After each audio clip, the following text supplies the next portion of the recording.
পবিত্র ঈদুল আজহার সুন্নতসমূহ আজ আমরা আলোচনা করব।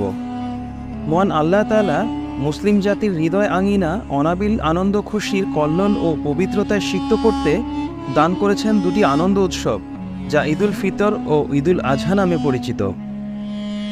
ঈদের দিন ও রাতের রয়েছে বিশেষ আমল, একজন মুসলমানের জন্য তা জেনে নেওয়া উচিত।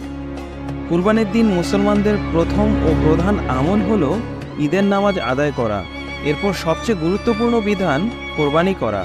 নবীজি সাল্লাল্লাহু আলাইহি সাল্লাম বলেছেন, আজকের দিনে আমরা সর্বপ্রথম ঈদের নামাজ আদায় করব, এরপর ফিরে এসে কোরবানি করব। বুখারী শরীফের 968 নং হাদিস। প্রিয় নবীজি সাল্লাল্লাহু আলাইহি সাল্লামের সুন্নত অনুসরণ করে পবিত্র ঈদুল আজহা ও কোরবানি করা সব মুসলিমের কর্তব্য। সুন্নতসমূহ নিয়ে আজকের আলোচনা আমরা এখন শুরু করছি। 1. অন্য দিনের তুলনায় ঈদের দিন সকাল সকাল ঘুম থেকে জাগ্রত হওয়া। 2. ঈদের নামাজের জন্য সুন্দরভাবে গোসল করা ও মিসওয়াক করা হচ্ছে সুন্নাত। 3. সুন্দর ও উত্তম পোশাক পরিধান করা। নবীজি দুই ঈদের দিন সবচেয়ে উত্তম ও সুন্দর পোশাকটি পরিধান করতেন। তার একটা বিশেষ জামা ছিল যা তিনি দুই ঈদে ও জুমাতে পরতেন। হাদিসে বর্ণিত আছে, নবী করিম সাল্লাল্লাহু আলাইহি সাল্লাম প্রতিটি ঈদে ডোরা কাটা পোশাক পরিধান করতেন। সুনানে বাইহাকি হাদিস নং 6363। ঈদুল আজহার দিন পানাহার ছাড়া ঈদগাহে যাওয়া ও নামাজের পর নিজের কোরবানির গোশত দিয়ে প্রথম খাবার গ্রহণ করা হচ্ছে সুন্নাত। তিরমিজি শরীফের 542 ও সহিহ ইবনে হিব্বান শরীফের 2814 নং হাদিস। 5. ঈদের দিন বেশি বেশি তাকবীর পাঠ করে আল্লাহকে ডাকার মধ্যেই প্রকৃত আনন্দ।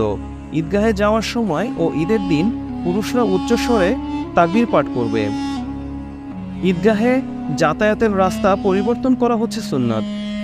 যাওয়ার সময় এক রাস্তা দিয়ে গমন করা এবং ফেরার সময় অন্য রাস্তা ব্যবহার করা হচ্ছে সুন্নাত। 7. কোনো ধরনের অপারগতা ও অক্ষমতা না থাকলে পায়ে হেঁটে ঈদগাহে যাওয়া হচ্ছে সুন্নাত। 8. ঈদগাহে শিশুদের নিয়ে যাওয়া হচ্ছে। ঈদের দিন একে অপরের সাথে সাক্ষাৎ হলে শুভেচ্ছা বিনিময় করা সুন্নাত।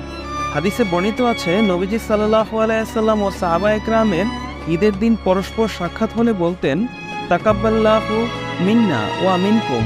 এর অর্থ হলো, আল্লাহ আমার ও আপনার যাবতীয় ভালো কাজ কবুল করুক। ফাতহুল কাদির 2য় খণ্ড 517 পৃষ্ঠা। 10. ঈদের নামাজের পর খুতবা প্রদান করা সুন্নাত, আর উপস্থিত মুসল্লিদের উপর তা শোনা হচ্ছে ওয়াজিব। কোরবানির পশু জবাইয়ের ক্ষেত্রে সুন্নত হচ্ছে 11. সুন্দরভাবে জবাই করা সুন্নাত। কোরবানির পশু জবাই করার যন্ত্র ভালোভাবে ধার দেওয়া, প্রাণীকে সুন্দরভাবে জবাইয়ের স্থানে নিয়ে যাওয়া ও উত্তমভাবে জবাই করা মুস্তাহাব।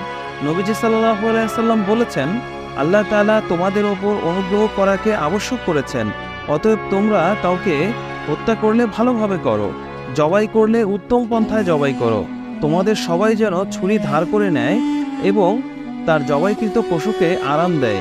মুসলিম শরীফের 5167 নং হাদিস। 12. জবাইয়ে পারদর্শী হলে নিজের কোরবানির পশু নিজেই জবাই করা সুন্নাত। অপারগ হলে অন্য মুসলিমকে দায়িত্ব দেওয়া উত্তম। জবাইকারীর মুখ কিবলার দিকে থাকা এবং বিসমিল্লাহি আল্লাহু আকবার বলে জবাই করা মুস্তাহাব। 13. ঈদুল আজহার দিন কোরবানি পশু জবাই করার পর কোরবানি দাতার নখ ও লোম কাটা মুস্তাহাব। নবীজি সাল্লাল্লাহু আলাইহি সাল্লাম বলেছেন, যার জবাইয়ের প্রাণী রয়েছে সে তো জবাই করবে। অতএব যখন জিলহজের চাঁদ উদিত হয় তখন সে যেন কোরবানির আগ পর্যন্ত তার চুল ও নখের কিছু না কাটে। মুসলিম শরীফের 5236 ও আবু দাউদ শরীফের 2793 নং হাদিস।